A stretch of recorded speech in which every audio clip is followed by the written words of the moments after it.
Hey listeners, this is the UCLA Housing Voice podcast, and I'm one of today's hosts, Madeline Brosen. This is the third episode in our four-part transportation series of Road Scholars. So far, we've given you episodes that straddle the two sides of the transportation housing coin. But now that you've been swimming in the shallow end of the transportation pool for a couple of episodes, we're taking you into deeper transportation waters. Our next two episodes will be more exclusively focused on transportation in the area where I work most closely, equity issues. We'll cover this from two perspectives: what cities are doing in today's episode, and next episode we'll discuss ride-hailing and people with disabilities, rounding out this Road Scholars miniseries. Today's episode with University of Oregon's Anne Brown walks us through what we know about how cities are and are not trying to incorporate equity into shared scooter and bicycle programs. Shared micromobility programs now exist in nearly every U.S. state, and the usage of these services continues to grow. But a growing body of research demonstrates how these services are disproportionately used within higher income communities, and that structural barriers inhibit their use by lower income communities and people of color. So because of these known issues, it's increasingly common for cities to put various types of equity requirements within both public and private programs. Today's episode begins by exploring the motivation and reasonableness behind these requirements, and then transitions into a helpful depiction of the types of requirements that are common. What we're trying to address is a key question. Are these requirements translating into better outcomes, and do they help close these known disparities? The Housing Voice Podcast Enterprise is a production of the UCLA Lewis Center for Regional Policy Studies, and this series is grateful for support from Claudia Bustamante, Irene Marie Cruz, Tiffany Liu, and your usual host, turned producer, Shane Phillips. If you like Road Scholars or have any questions that you'd like us to tackle, please don't hesitate to reach out and ask. With that, let's get to our conversation with Anne Brown.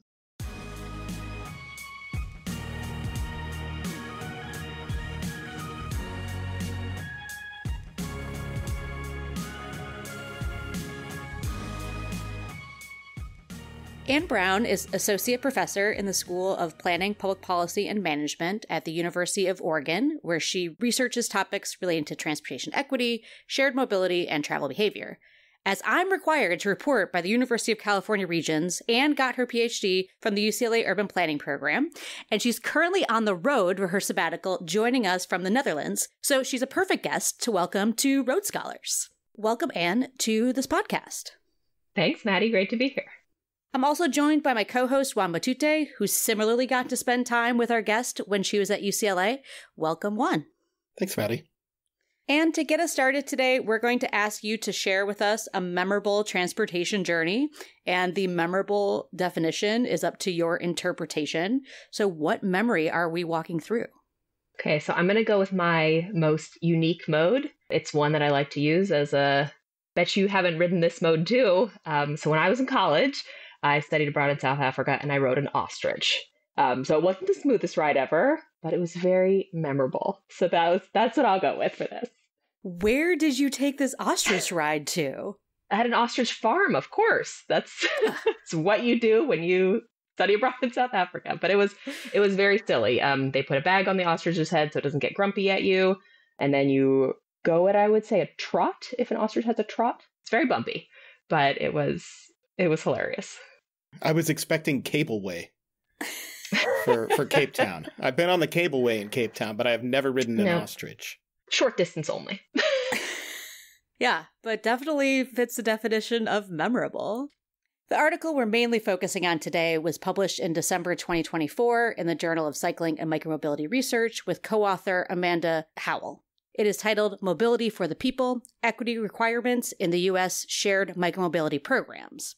The paper asks what the current state of equity requirements are in scooter and bike share programs across the United States, and how these efforts are monitored and evaluated.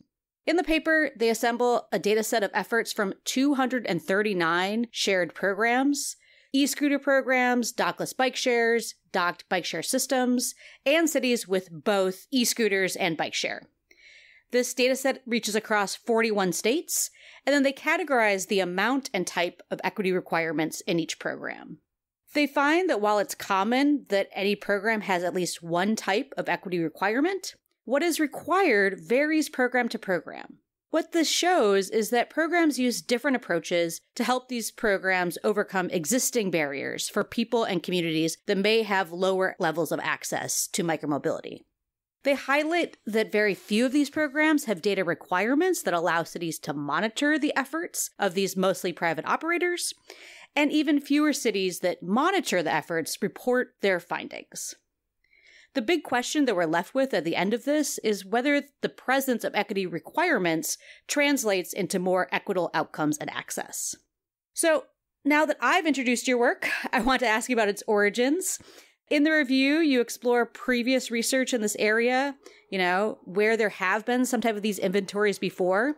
And, you assembled this database that was probably not a very light lift. So what's different about your work here compared to previous research on barriers? And what motivated the questions that you pose? Yeah, so I'll start out in saying this wasn't the research we originally hoped to do. We originally wanted to ask that question, which was, how do requirements translate to outcomes? And as we started down that path, we realized, well, first thing is we don't actually know what cities are doing right now, and especially a comprehensive look at that. Not to mention that the data don't always allow one to evaluate the outcomes. So the goal of this research instead was then to think more broadly about these equity efforts in micromobility. So I think with a lot of my work in transportation technologies in general, I guess see it as one of two possibilities. One, they could be used to bridge existing divides within transportation systems. So we often have mobility haves, mobility have-nots, if you want to put in a simple have and have-not term. And these offer an opportunity to provide more access and mobility for people with more limited options, so people without cars, who may not be able to travel across spaces easily. Or the other very real possibility is that they could further divide the mobility outcomes for people. So they give more and more options to people who already have good travel options, and the people without great options still don't have any additional benefits or modes. So that's kind of the big picture of why I'm interested in studying equity in these modes. And from the efforts that have been done previously, some of those were focused on a single modes. They were looking at only e-scooters, for example. Some were opt-in surveys, which is also very time intensive, but it involves emailing different city staff, for example, and asking them to fill out the different requirements their programs have. As you can imagine, it can be quite tricky to get email responses when you're sending emails out into the ether. So those are just challenging in terms of getting a really comprehensive picture of equity requirements across the US, the many, many different US programs that are constantly evolving every year. And even basically as soon as you hit publish for a study like this, they evolve further. So our goal with this was really to collect that full regulatory landscape of what are cities doing for putting equity into their program requirements. We actually did update the study last year, so we're up to 243 programs in 49 states. So the story remains the same, basically, although we did find that over time we're seeing more equity language in requirements. But yes, Maddie, as you alluded to, it was a labor of love, I'll say. It took us a lot of false starts to try to really figure out what is a requirement, for example. What do cities really mean by a lot of their the language they put into requests for proposals or ordinances, for example? That involved often conversations with city staff saying, tell me exactly what you mean by the word should, or, must and shall are easier to digest. But we ended up sifting through a lot of public documents, a lot of, again, requests for proposals, ordinances, city codes, sometimes direct contact with staff when that language wasn't posted, and then coding things as requirements or not, and then the specific language there as well. So it took, I think we ended up having 4 undergrads and 1 grad student working on this over different times, and a lot of different people collecting these data. So they are all now accessible. So if you want to dig into them yourself, we have them all saved so you don't have to dig and find them yourself. Yeah, so we'll include this in the show notes, but there's a really lovely dashboard of all the data for this project, and you can go and filter that and look at different requirements. You can also tell Anne and her team if any of these requirements have updated to kind of keep the data alive. Yes, they're constantly updating. And with the dashboard is we are hoping it's a resource for other cities. So the goal of putting it in a public facing and interactive form instead of just some static resource that is a little clunkier to sift through is, everyone in cities are time strapped, and some cities don't even have a single person responsible for a shared micromobility program. So the hope with this is that you can learn from other people's language, pull from other RFPs, et cetera, so that you're not having to reinvent the wheel with every program. You can pick and choose what others have done, learn from those, and adapt to your program. Great. That's an excellent public service that you're doing in addition to this work. So before we get into the details of what you found, I want to start with a discussion about the motivation and reasonableness of city requirements on micromobility, and to think why and how scooter and bike share programs have equity requirements, and why these programs are held to a somewhat higher standard than other modes of transportation. For example, cities don't have programs that require similar efforts from Lyft and Uber for their car rides, and now Waymo, autonomous vehicles that we're definitely seeing in Los Angeles. Although there are some efforts, mostly at the state levels, to address some things, I'd say largely around wheelchair accessibility, but really not the litany of different requirements that you are exploring in this work. Part of the reason for the differences in requirements may be that micromobility programs are sometimes publicly managed. That's mostly for the docked bike share programs. Or it could be that cities are trying to make up for not having mechanisms in place when Uber and Lyft arrived. Although the fact that we're just now seeing Waymo as kind of a new arrival in this space without this type of requirement makes me a little unsure that this is the only reason. Now, as researchers that care about equity and ensuring that underserved people and communities have access to mobility services, I know we have a strong point of view on kind of the need for regulations and guardrails. But for someone that doesn't work in the space or may be skeptical about why only certain operators are subject to these requirements, can you give your perspective about the reasonableness for these equity requirements in general for micromobility programs? Yeah, and I think it's an absolutely fair and good point. I mean, I don't necessarily think it makes sense that only micromobility is subject to these requirements. I don't think it means that they shouldn't be. I think there's lots of good reasons that they do include equity requirements, but even beyond equity requirements, there's plenty of evidence that micromobility companies have all sorts of requirements. So insurance requirements, for example, that go well above what one might see for, say, ride hail or other modes. There's other research out there by John MacArthur, Kevin Fang, and Calvin Thigpen that find that basically fees for shared micromobility are also much higher than other forms of transportation, including ride hail and driving. So as you alluded to, I think there's plenty of political reasons behind there. And I think also just deference to the status quo of cars. And I think it should make us question a lot about our current system. So if we really want to be shifting people out of cars or providing high quality and affordable options, we really should probably rethink how we're approaching all of these modes and what their role is within the transportation system. And so I will say I don't think it necessarily makes sense that there are such stringent regulations on these modes more than others. That said, I think there's a really good role and important reason that these requirements exist. And so that's from talking with, say, city officials who see different outcomes when equity requirements go in place, for example, and don't. This is largely anecdotal. But it's not always the case that if you're trying to maximize profit versus the public good, systems might be designed quite differently, right? And so the goal of these requirements is often, I think, to try to bring the public good more into focus. And again, that's not to say that you can't have both achieve good public outcomes and also make a profit. But again, if the goal is to bridge existing gaps rather than widening them, I don't think that the public can assume that this will happen naturally. And so I think, again, one of the goals of the requirements is to try to bridge rather than widen the gaps. But absolutely, we should be questioning the entire system that we operate in and that these modes operate in. So the review highlights one of the most common issues with the lack of geographic equity in micromobility, and that is that stations and vehicles tend to be sited and placed in higher income, whiter neighborhoods, leading to disproportionate use among higher income and white users. A stark statistic you present from the city of Austin is that 80% of city residents reported having no access to micromobility. Your review found that mandated geographic service areas were a common equity requirement for program implementation. Can you discuss how cities use these requirements?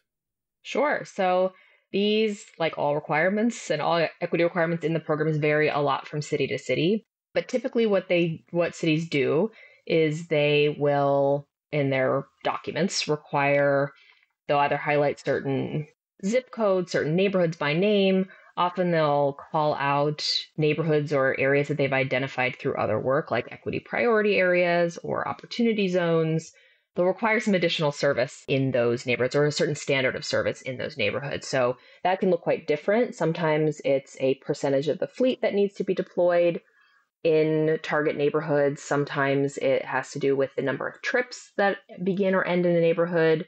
It could also be a set number of vehicles that are deployed. Usually it has to do with trying to ensure there are vehicles in the neighborhoods that cities are trying to target. And I think that's quite important. So, like you mentioned, vehicles are not distributed equally across space. And so I've done other research in the past with my former PhD student and now alum of the University of Oregon Planning and Public Affairs program, Cian Meng.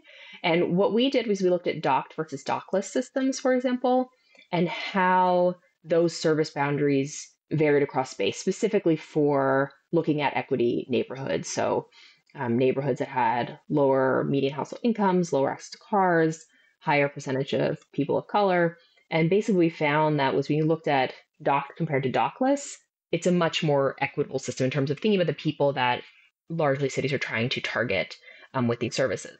But there's a big asterisk there, which is that's the service area. So they hypothetically serve more people. But when you look at where the vehicles actually are, it's still broader than dockless or docked system, sorry. And there's lower infrastructure costs. It can be easier to deploy when you don't have to install docks, for example. But it's much smaller than the actual full area that scooters are allowed to operate. So there's plenty of evidence that suggests that scooters are not just going to evenly distribute themselves across space. And so there's good reason to think that if cities want vehicles in target neighborhoods, that needs to be a requirement or a concerted effort. What I will also say about them is they are necessary to get a vehicle in a neighborhood, but having a vehicle on your street is not sufficient to taking a ride, right? So that's just one of the many barriers that can exist between maybe learning about a program and actually taking a ride, right? There needs to be a vehicle and there needs to be potentially a bunch of other things in place for that to happen. Yeah, and I think throughout the conversation, we'll get into more of those barriers and how cities are attempting to overcome them. But following up on the theme of geographic targeting, about a third of the programs had spatial equity requirements, meaning, they had to provide access in some way or form to particular areas. A similar amount, or about a quarter of programs, had requirements that had targeted outreach or engagement. And you didn't talk about this in the paper, but seeing these two things made me wonder about the coordination, whether targeted outreach was happening in areas where there were access requirements. And kind of without that, I worry a bit that this is just like a check the box. It's not like we want you to engage in the areas we want you to go in, but it's like we just want you to engage. And I can't tell if there's any intentional connection between outreach and service areas. Did you have similar questions in the research? And can you think of any examples where these requirements were coordinated? Yeah, it's a great question because, when we looked at the requirements in general, one of our questions was, well, what percentage of programs have any equity requirement at all? And that's relatively high. It's about 70% of programs. But a lot have one equity requirement, right? Maybe they have two. Some have 7 or 8. But when you then look at the programs that have any of these, really, what I think is most striking is that some are very, very prescriptive in what they require, and some are very, very broad. And so community engagement, I think, is an example of, it can be a little bit of both of that, but often is really broad in how it's required, which I think can be challenging to think of it as a potential just checkbox requirement. The other, I'd say, and I'll give you some examples in a minute, but I think one of the really notable things that is not immediately clear if you haven't dug into these modes before is that often the outreach efforts are actually, the onus is on the operators themselves, not the cities. And so that has to do a lot of reasons. One, it can be the city staff have a lot on their plates. This is a whole new mode. outreach of a whole new mode is an enormous amount of effort. And so, it's being put on the shoulders of the people who are actually operating that mode. Some requirements will say things like, and so I jotted down a few examples. Columbia, Missouri, for example, says that companies shall implement and submit a marketing and outreach plan at its own cost to promote the use of small vehicles in neighborhoods currently underserved by small vehicles. So in that case, that does try to link those two. It says you need to be targeting your efforts in those areas. LA, for example, has an interesting requirements, and that at least as of the 2024, when we last looked at these, it was requiring as part of the application process for companies to partner with local community organizations. I think there's a couple challenges to really meaningful community engagement. Some of that has to do with the length of contracts often or pilot programs. So the shared micromobility companies, with some exceptions, are often changing. They've been consolidating a lot. They have short-term pilots. So there's different companies kind of going in and out every year. And so it can be really hard and also have not a good incentive, I think, for companies to do really meaningful engagement that is going to reach the hard to reach people versus kind of get that quick boost of, say, enrollment from low-hanging fruit. And so that would suggest that longer term contract periods that are now, as pilots are now becoming permanent programs, there's some more opportunity there for some of that sustained engagement. But the other question is, how are you actually keeping track of that engagement? So some cities do require the companies track and report those engagement efforts. So Fort Collins, for example, requires companies to submit the marketing plans, track attendance at events, etc. But again, this is from qualitative work I've done.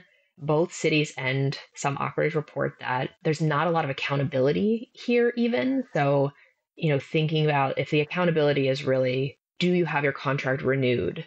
It doesn't always seem like, if there's one company who either by the city or their own perception is doing a terrific job at community engagement compared to another, there's not always a sense that there's teeth with those requirements. And so that all that effort actually benefits them in a kind of long-term financial sense. The last thing I'll say is there are cities that have really tried to integrate the outreach for shared micromobility companies into just their everyday events. So they've said that, I've heard from a couple different groups saying it's not very effective to just have a random pop-up table about shared micromobility. It's really going to where people are. So it's going to street fairs, it's going to the library, it's going to some other transportation program, maybe about a transportation wallet, and publicizing the event or publicizing the service there. So it's really thinking about how do you just integrate it more seamlessly throughout community engagement versus having these kind of standalone events, for example. But it is not a nut that has been cracked, I would say. And also one that I think is, you can't do it once and it's done, right? And so it's something that definitely needs more attention, but so far I think has been addressed quite broadly and maybe without a clear sense of what's the best way to do it. Yeah, I mean, I think in this conversation already, I'm just like seeing how with each one of these things, you just are peeling a different layer of the onion of problems in transportation, right? Like the fact that cities may just not have good relationships or good processes with community engagement for operators to plug into. And that rather than being like, okay, we want you to do this thing, like there's kind of a, we're going to show you our model, you can plug into it, because ultimately it's going to be the city that's left trying to build these bridges of trust. And you probably want a little bit of a short leash on like how these people are doing it, right?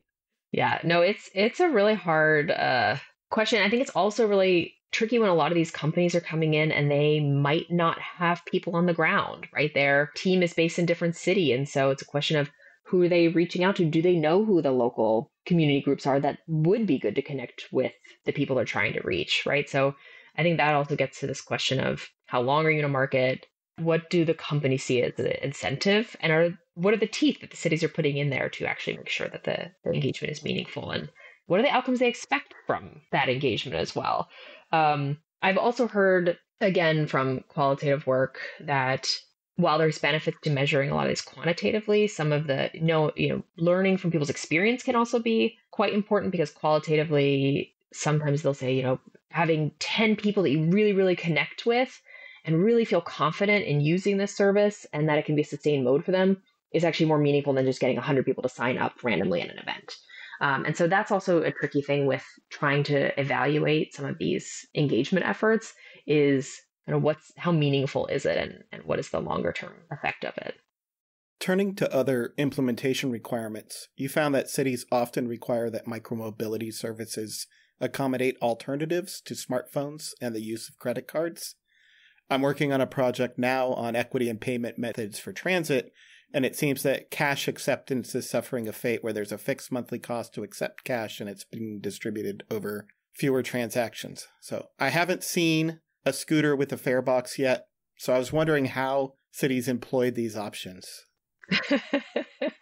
Yeah, someday maybe there'll be a scooter with a fare box. No, almost certainly not. So you're absolutely right. Smartphone alternatives are typically text to unlock requirements. That's not usually spelled out in the requirements, but it's usually how they're operationalized. And that alone is pretty tricky, right? It's so like trying to pay for a scooter trip with cash requires usually you have to register online or over the phone, then you have to text a code to unlock a vehicle. You have to go to a Pay Near Me site, which basically means going to a 7-Eleven or CVS to load money onto your account. There's a lot of steps. You can't just walk up to a vehicle as if you had a, Apple Wallet and phone or Google Wallet or any of the digital payments and just click, have a vehicle to go. It's a much more involved process. It makes on-the-fly trips not really possible. So I would not say these are the most well-used requirements either. So the other paper I'll plug, I have a working paper out also with Amanda Howell, is the follow-up to this study, which is a little bit more about how these translate to practice and really what the effects of these requirements are. And there isn't really a pattern in terms of city size or program type that has cash or text to unlock. It's very widely popular in general. Often cities that have one have the other as well.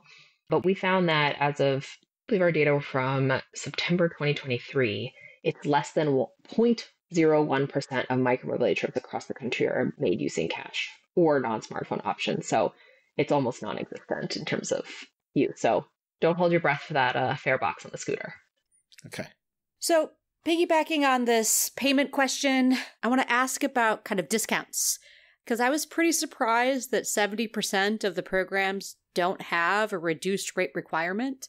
But I think it makes sense to a point because cities are actually not actively subsidizing these modes, these programs. And this is especially not the case when they're operated by private operators.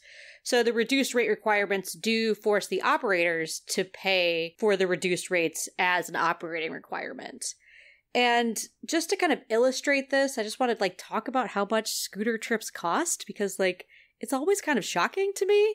In contrast to publicly operated bike share costs, those were relatively affordable. We are seeing the bike share industry changing and being increasingly operated by private operators like Lyft, who's been a big growing operator in the space. And so prices are increasing for bike share in some markets. But for example, in Los Angeles, our bike share is operated by the transit agency. And a 30-minute trip is $1.75. I mean, part of that is they peg that as the same amount as a transit fare. There's also a $1 fee for the electric bikes, if you're lucky enough to actually find where one is. And so just to kind of give us an example, I looked up what a Lime scooter costs, and it's just not even easy to figure out on the fly, how much an equivalent 30-minute trip is. So it's $1 to unlock, and then 42 cents a minute. So if I wanted to do a 30-minute scooter ride, which to me is a little bit more than I would ever really want to do, but that 30 minutes would cost $13.60. And a 15-minute ride, which may be a little bit more common, right, to kind of overcome what would be a longer walk, that's $7. $7 for 15 minutes is not cheap. So, in contrast, Lime Access program does have really affordable rates. You can have trips, if you're qualified to participate because of your income, at $1.25 for 30 minutes, really flat. And then going to this example in Los Angeles, the bike share program is discounted even further, where qualified riders can pay $5 a month for unlimited rides. So good cost benefits if you can get them. And I just want to kind of give these details because I'm not sure people even really think about how expensive the sticker rate is.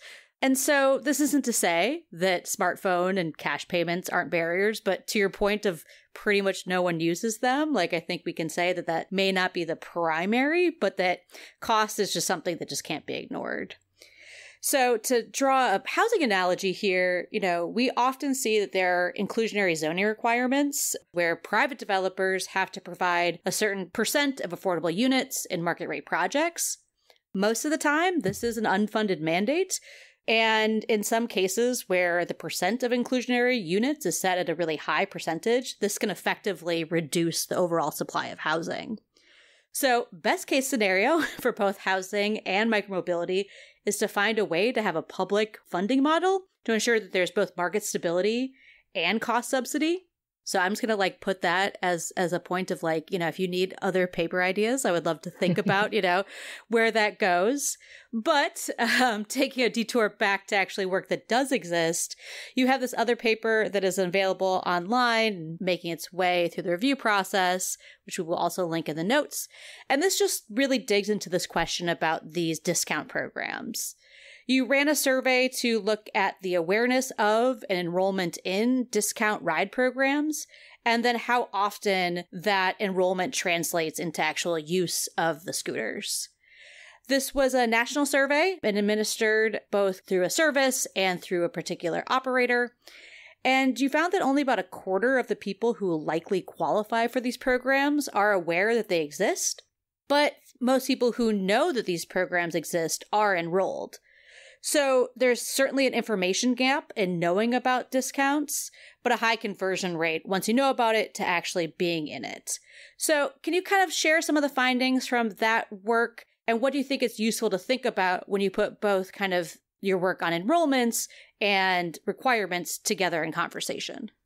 I have a lot of thoughts on price. If I were to hazard a guess from both my own work and previous research, it's not necessarily rocket science, it's money and it's infrastructure, basically. Those are probably the two biggest pieces that really keep people from using shared micromobility. So price is absolutely huge. And there's a lot of pieces of it. It relates to both the requirement side, it relates to the knowledge side. So let me see if I can walk this through in a coherent way, because I get very riled up about this topic.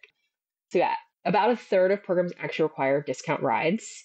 That's not saying that discount rides aren't more widely available. So some operators, for example, offer their discount programs nationally. That said, when you do look at the cities that have higher enrollment than average, this is the theme, pretty abysmal. So we found that 0.6% of users across the country nationwide are enrolled in discount ride programs. So that's users, not trips. The silver lining here is those users are making disproportionate shares of trips. So like you said, if you know about the program, there's a high conversion rate to actually using it. And there's evidence to show that people are using it a lot. So there's a lot of value people are finding it. There's a lot of utility there. And so just some examples, some of the kind of superstars in this space, at least, again, these are going to be lower enrollment compared to the people who qualify for these services. But Oakland, California had the highest share of users actually enrolled in the discount ride program at 5%. They were making about 13% of trips overall. Portland, Oregon had 3% of users enrolled in their discount ride program, and they were making about 20% of trips. So these users are really frequent users. And the enrollment numbers are low, but again, I think it highlights it should be some inspiration to thinking about what could cities do to make a big difference, because there's clear evidence that this can make a huge impact in use. A question I still have a lot about the discounts is, what is the basic impact of different pricing structures? I have some upcoming research with Professor Jenny Liu at Portland State University that will be looking at this, kind of this price elasticity of discount ride prices. In other words, if you change how much it costs to ride a bike or scooter using a discount ride, how does that affect ridership? Because this happens a lot. Even within requirements, there'll be a program that goes from free to discount, or from they'll waive the unlock fee, then all of a sudden it's 200 free months a minute. There are so many different ways that these are discounted. It's not a single uniform discount across programs. And so one of the questions I have next is, my guess is one, free is the most attractive option, but beyond that as well, what are the key structures that can really encourage ridership and use. My guess here is it relates to this point you made, Maddie, which is it can be really hard to know what a trip's going to cost you, right? They're by the minute, so how long is my trip going to take? I don't exactly know. And so one thing some discount rides do, and cities could consider as more of a subscription model, where it provides basically some amount of rides per month or per year. But what that really provides is reliability for people. It's a price reliability. So you're not constantly having to guess. You don't have to adjust your budget. And I found that in other modes too. So asking people who are earning low incomes about ride hail, for example, the number one challenge there is the price and the lack of transparency about what it's going to cost. So that's a huge challenge. And these are really expensive modes without any kind of discount. But again, to give some examples about other structures that you see, some are really, really broad and just say operators must discount rides for people earning low incomes, period. Others say things like, San Francisco has a really specific one. They say low-income user plans must either offer a 50% fare discount or unlimited trips under 30 minutes to riders earning below 200% of the poverty guidelines. So again, there's a really big difference there in thinking about what might ultimately be offered depending on how prescriptive a city is. The other thing about then the knowledge side is, right, we found that so few people are actually know about these programs. So clearly there's a lot of benefit from them when people are enrolled, but if you don't know about it, then of course you're not going to use them. There was more knowledge among people who qualified than people who didn't, which I don't know if that's really a silver lining given the knowledge level is still so low. And this was among riders and non-riders. There were plenty of people who were riding, say, shared micromobility devices that didn't know that these existed, these discounts existed, and they qualified. So that's certainly, again, points to some of the community engagement side and thinking about how to communicate these out. There's also barriers once you do qualify for discount ride programs. So the sign-up process, submitting documentation, waiting for approval. This can be really challenging and take a lot of time.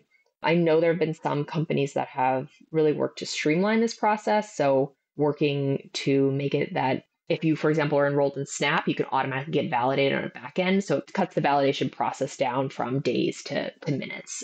So there's, I think, some really meaningful ways that even the sign-up process, once you know about it, can also be streamlined. But again, it's not like offer a discount ride program and everything will be affordable and everyone will enroll in it. There's a lot of other pieces that basically need to go alongside that.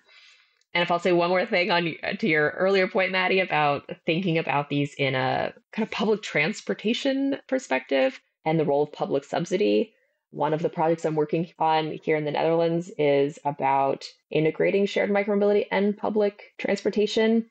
And one of the questions I ask everyone is shared micromobility public transportation? Or should we treat it that way? Because if we treat it that way, we would do things probably quite differently. And one of that gets back to subsidy. So the Dutch, for example, the Dutch Railways operates their own bike share system that they subsidize heavily for 10 years, and it's now profitable. But there's still 3 stations across a national network that make that profit. And that's a really just different headspace to be in when you're thinking about the finance model of these. And their reaction to hearing that US cities don't subsidize these at all and in fact, required companies to pay a lot of money to operate in them was, well, that's never going to work.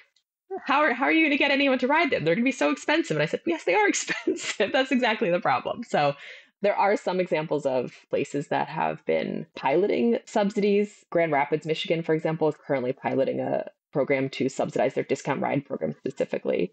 So it's free compared to some form of action, a more minor discount. So they're testing that out currently and seeing what it does for their ridership and enrollment. So I think there's lots more to be done in this space, and I'm happy to talk more about it. I have lots of thoughts. Yeah, I think transit agencies, at least in California, see micromobility as not just competition for mobility, but competition for public funds. And so they're not interested in adopting micromobility services, except for Metro. But Metro has a lot of money in Los Angeles.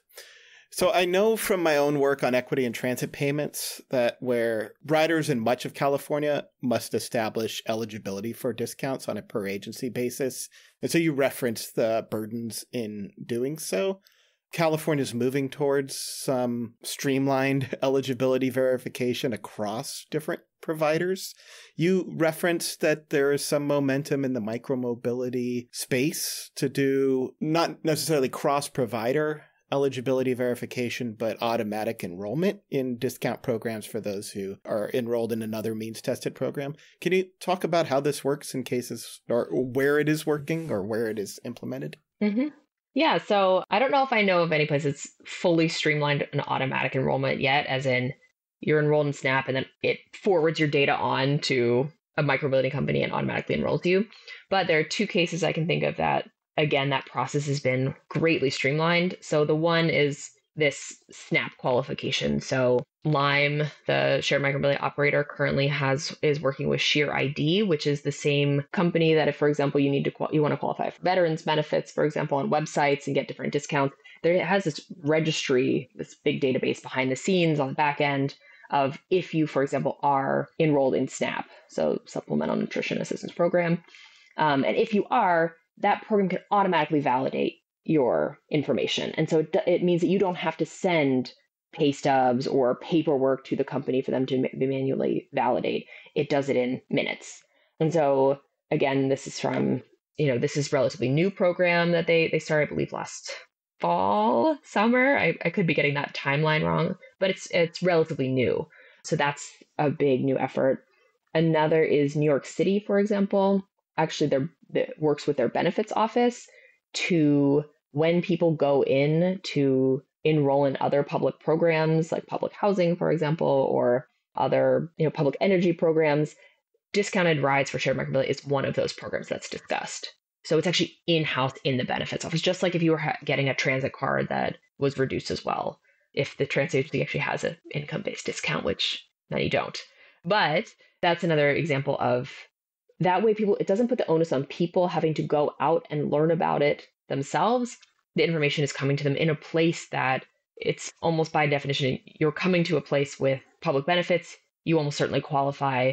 Let's help you, reduce some of those information barriers and get you those benefits.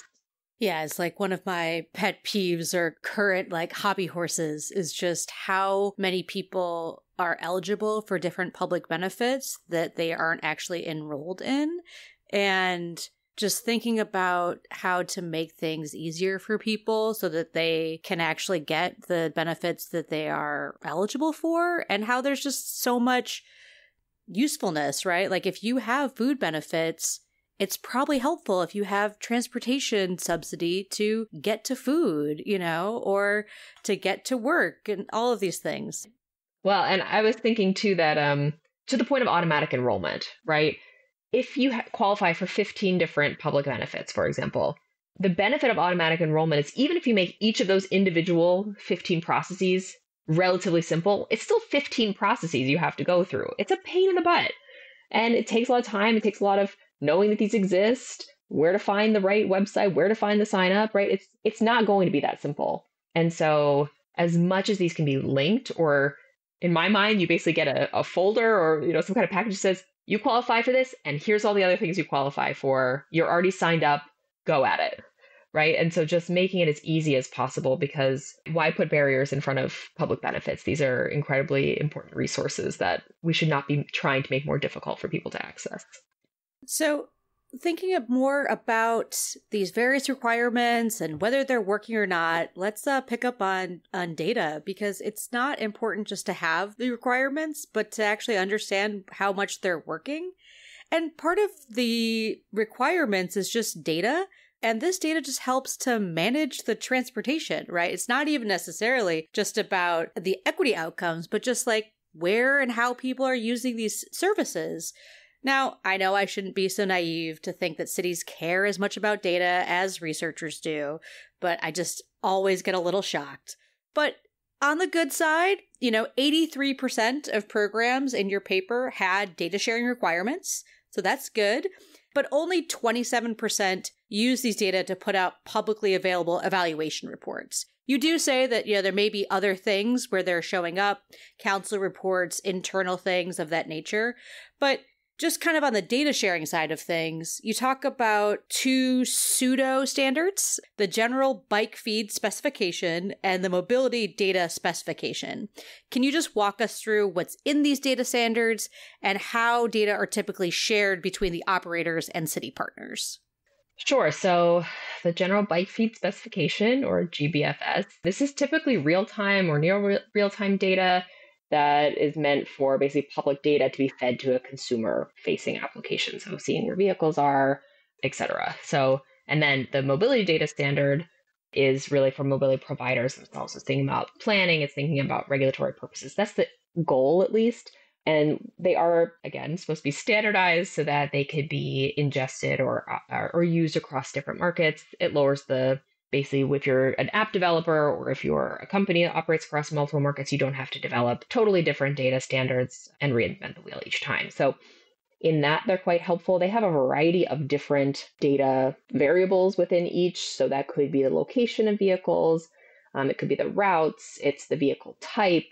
It's the origin and destination. It's a whole host of things that most people probably do not care about that get into kind of the vehicle specifics. But oftentimes when cities are regulating these modes, they say we need standard formats of MDS or GBFS.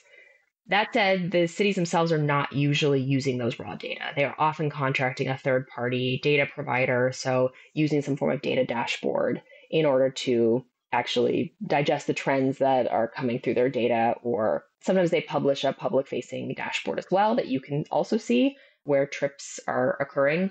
And those are usually cleaned up so that there's no privacy concerns. For example, you can't see that, Maddie took a scooter trip from Luskin down to Louval or where. I mean, that'd be really, really silly. That would probably only cost you $1 unlock fee.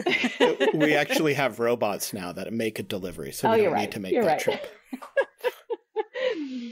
So, point being, there's different ways that cities digest these data, but what they usually don't have is a large team of data scientists who are crunching raw data. They're usually being cleaned and fed into different data dashboards they can use for decision making. So, when a city is looking at these data, what do you think they should be looking at? Like, what analysis, what metrics do you look for in understanding either equity or effectiveness of these policies? Well, those are two different things, Juan. What I think cities are often looking for is where trips are originating, where they're ending. Sometimes they're looking at routing. Think a lot of infrastructure planning, where should we add more dedicated parking, or where should we maybe put a new bike lane in? Sometimes they're also being used to highlight gaps, or certainly they're being used in geographic equity requirements to look at how many trips are beginning or ending in their target neighborhoods, or how many vehicles are deployed. So they're using it for all of those pieces. One of the biggest challenges that Amanda and I found in authoring these papers and doing this research was this fundamental disconnect between essentially a program's goal and the data they were collecting and what they were actually able to evaluate, which I think is a really big challenge. And so the example I'll give you is on the, say, program wants to serve people with low incomes. They say, we want to expand access to people earning low incomes. We're going to provide a discount ride program, or we're going to require the companies provide a discount ride program. But then there's no data collected to actually evaluate if people earning low incomes are taking trips. Some operators do say, we want you to tell us the enrollment in your discount ride program, We want to know what percentage of trips are being made on these. So some cities are doing that, but a lot are not, right? And so the goal, in my mind, at least, of evaluation is to be able to iterate, right? To be able to realize what's working, what's not, and how does the program need to be changed in order to better meet those goals. But if you don't collect the data that are aligned with those goals or allow you to answer them, then that's really difficult to do. So that would be my first advice to any cities really seeking to evaluate their programs, is start at the beginning. What are your goals? Are you collecting the data you would need to evaluate those? And then once you find something, what does that mean for your next steps? How are you going to change or continue on the path that you're doing? Yeah, that sounds like good advice. Yeah. Oh, I do want to add something. One thing that I think cities are increasingly doing, and I think is a really smart approach, is that cities are requiring operators to send out city-created surveys to users in order to get at demographic data. So the operators themselves don't collect demographic data, at least of all their riders. They might occasionally do the surveys themselves, but they are very clear every time you talk to them, they say, we do not have our rider. We do not have demographic information attached to individual riders for privacy reasons. So cities often want to know, well, who's using these trips? How are they using them? What are the trip purposes? What's the mode shift? And that really can be a good purpose and a good use of the city-created surveys. I really like that they put the onus on the operators to send out the surveys. So city has control, they create it, but the operator already knows all the contact information of their users, right? They have the emails, they have the apps. And so there's cities across the country that have been moving towards that. And I think it's a great way to collect some of that information that could help answer some of those equity questions specifically. Thinking about outcomes, the evaluation of equity requirements often focus on access.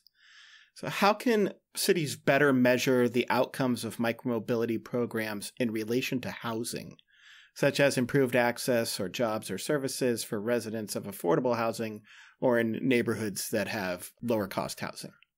Yeah, I mean, it's a hard and important question. I mean, again, a lot of times the programs, without collecting surveys, they just don't know who the users themselves are.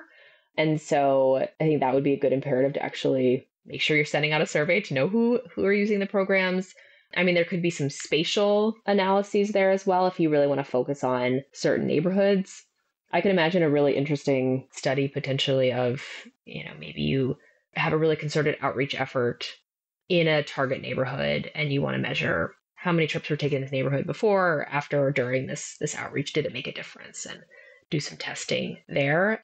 I've also seen some partnerships or coordinated efforts with affordable housing developments, not just in shared micromobility, but car share certainly, sometimes e-bike lending libraries or bike share programs where when you're thinking about access for affordable housing residents, that you have this concentrated group of people who qualify for the service. And so when someone moves in, you can immediately show up with say, hey, you qualify for this service. Let's get you signed up. Maybe they co-locate a hub or vehicles right outside. And so there's a more reliable access in that way as well. So there's, I think, potential programmatic things that could be done. But in terms of thinking about measuring how does micromobility improve access to jobs, it's really hard to measure. One thing I'll say on that, though, is from interviewing cities and for both my current project and past projects, is that one really important thing I think shared micromobility can provide is system redundancy and resiliency. And so if you're thinking about people who are taking transit to get to their job and their bus doesn't show up, or their bus is late, or they missed a connection, shared micromobility can provide an alternative. Not in all cases. Maybe you don't feel safe riding on the road where your bus normally would go. Maybe it's too far, right? But there are cases that I've talked to cities and they say, yeah, we put scooters at bus stops, not because we think people are going to take the scooters to the bus, but in case that bus doesn't show up, people can have another option. And so I think that's another interesting dimension of thinking about shared micromobility and job access, for example. Yeah, I mean, I totally agree that I think the car share operators have been more prepared to actually partner with housing providers. And just kind of thinking about affordable housing developers in general seems to be a little bit outside of the typical engagement of the transportation space. And so I really like this idea of just being especially for if you have 100% affordable building, recognizing those people are all qualified, right? Is a really great way to think about things. Especially with thinking about an affordable housing development, for example. One of the big challenges often with shared micromobility is making sure it's, say, dedicated space to park. And so if you're in the middle of a housing development process and you're potentially looking to repurpose a single street car parking space, that could be a potential good opportunity, right? You're already in the middle of this big development process. That could be a chance to engage with or rethink some of the street parking as well, especially because that has often been a fundamental challenge for shared micromobility is the governance question. So you might have LA Metro is the one who's running its bike share, but it's trying to get stations and docks in cities across the region, all of whom who have very different permitting processes to actually get a dock in place. So when you're thinking about an affordable housing developer, they don't know what that process looks like to get it permitted. So it could be interesting to think about the levers pulled there to make that connection more fruitful. Yeah, and just thinking about how we better coordinate the development review process and kind of public space improvements with the types of things that we'd like to see in transportation, which is just better organized space. I don't think we have the time today, but Anne has a lot of good work just about like where scooters are parked, because that's a big issue. But if you think about you're doing new developments, especially as cities are slowly but surely moving away from like street widenings to more like sidewalk widenings and public space improvements as part of the development process. This is a really great way to say, oh, actually, yeah, now we can have a clean space. We'll paint it. We'll mark it off. That also like micromobility can get cited or scooters can get parked. So a lot of work to just better coordinate our housing and transportation processes. Just coming back to something that you mentioned earlier, and I think it's a little bit of kind of an elephant in the paper a little bit, is just about infrastructure or the lack thereof, right? So people need safe places to ride, and too many parts of cities in general, and underserved neighborhoods in particular, lack safe bike and scooter infrastructure. So, how does the infrastructure side of things come into play when thinking about outcomes and especially using these services? Like, the cities are requiring things of the operators. Are there things that the operators should think about, not requiring, but like hoping that the cities have to make it mutually beneficial? Yeah, I think it's a huge elephant in the room. Infrastructure is not something we explicitly looked into, but certainly decades worth of active travel research would suggest that you need safe infrastructure, protected lanes, et cetera, in order for people to feel safe and comfortable riding these vehicles. So you could have, a scooter right next to you. Maybe it's free even, but if you don't feel safe riding it, then, you're not getting on it. So, and again, that gets back to this interesting question of who controls what levers. And so if you're a city who is maybe your, Department of Transportation is the one contracting or regulating the shared micromobility, but the city itself is the one who actually controls the streets. And again, when you think about the funding, where the funding streams go there, the Department of Transportation might be collecting the permit revenues. Are they then funneling that money to the city in order to build those lanes? Sometimes. There is some research on that I alluded to earlier by John MacArthur and Kevin Fang and Calvin Thigpen about where do fees go for shared micromobility. Some of it goes to infrastructure. Some goes into general funds, and from there, who knows? But I think it's a great point because, there's a lot of focus on the regulations, my research included, but I think it's very much worth zooming back and thinking about the big context. And that my other pet peeve that I will, or my own hobby horse that I'll get on right now is about sidewalk access when it comes to shared micromobility. And I think it's a good example of how zooming out in general can be, I think, is really important. And shared micromobility can provide a really interesting motivation or opportunity to rethink some of those status quos we have. So, there's a lot of feelings about scooters, especially parked on sidewalks. And while I would absolutely agree that scooters should not be tipped over and blocking access on sidewalks, my co-authors, Nick Klein and Calvin Thigpen, and I have done, I think, around 6 years of scooter parking research. And what we find is that scooters are not by any means the largest culprit on our sidewalks that are blocking access. So there's vegetation, there's trash cans, there's poles, there's cars, there's any number of objects. And so I really want us to see us take a zoom back, not focus on these, scooters over here, but think about sidewalk access as a goal. And so I wish cities would do the same with shared micromobility broadly, which is take a step back, think, what's our goal here? If our goal is to get people out of cars, onto small modes, having affordable and easy ways to get around, then we need to be rethinking all sorts of things, from what we fund to what we subsidize and how we use our street space. So yeah, it's going to occupy us for a couple years, I think, that task.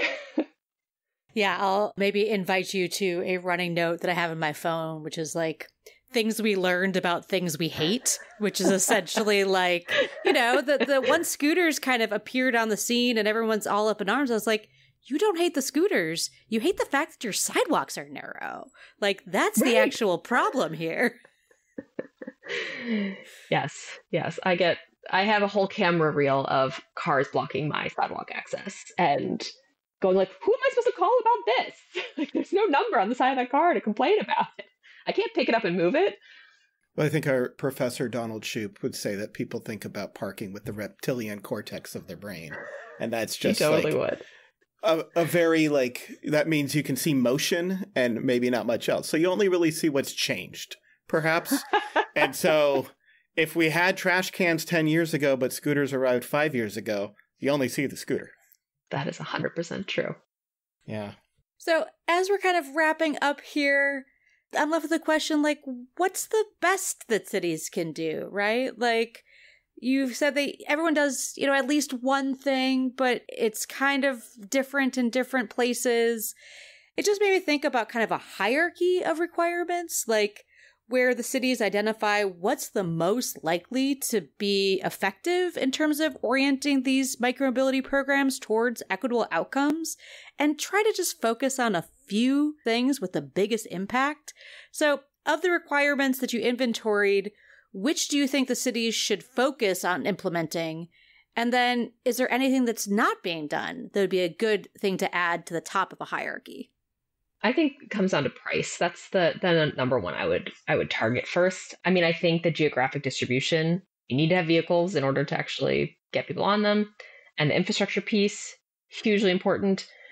But if we're really focusing on the regulations that I talked about today, I think it's price, and I think it is a reframing of price in thinking about asking ourselves the question, is shared micromobility a part of public transportation?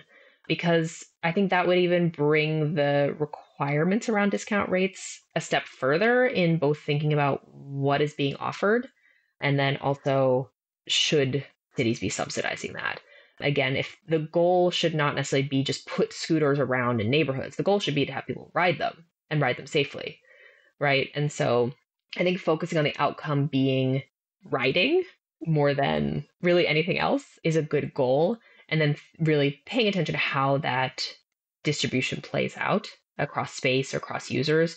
Because also if you're monitoring who is riding them and where, if you look at the opposite of it, you see who is not riding and where are not people riding.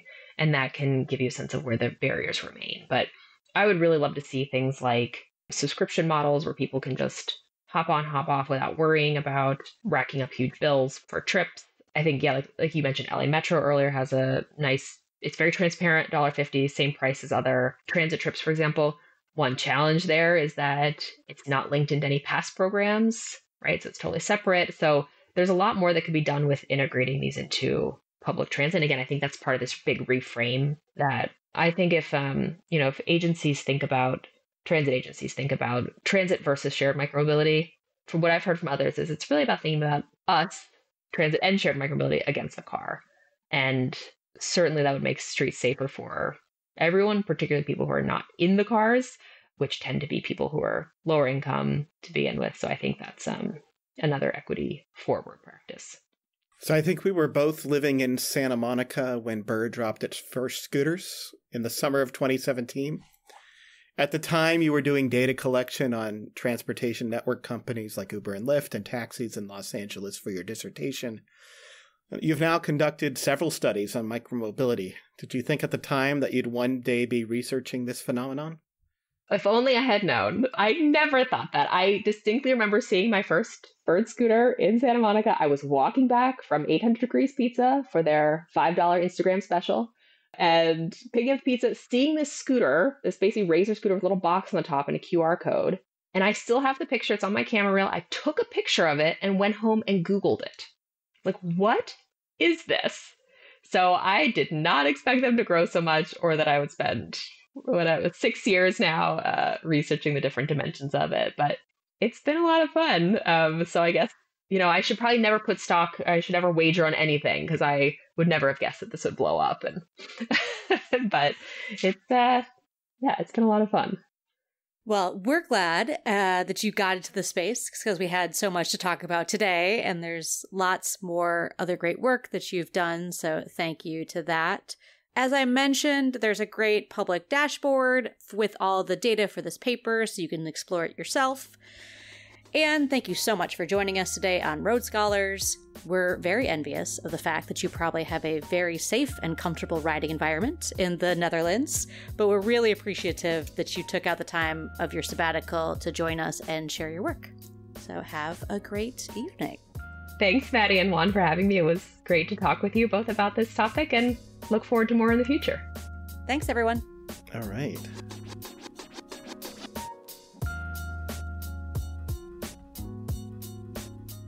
You can read more about Anne Brown's work on our website, lewis.ucla.edu, where the show notes and a transcript can also be found.